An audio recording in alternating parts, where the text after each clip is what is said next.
এখন তুই বল, কি খেতে ভালোবাসো তুমি?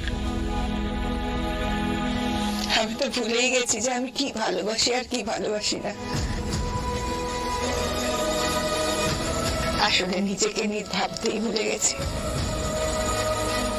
ভুলে গেলে চলবে? এখন তো ভাবতে হবে, নতুন করে সবকিছু আবার ভাবতে হবে। আপনার কি ভালো লাগে, কি ভালো লাগে না সবটা। কারণ আপনার ভালো লাগার, ভালোবাসার, কদর করার মানুষ তো এসে গেছে।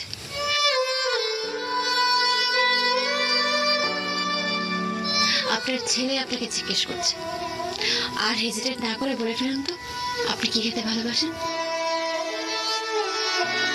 একবারে ওই চাইনিজ খেতে একটু ভালোবাসতাম। চাইনিজ? আচ্ছা, খাবে আজকে? অনেক সাথে তোর কিসের সম্পর্ক? আর সেই সম্পর্কটাই কি তোর কষ্টের কারণ? বল না মা, বুঝবি না?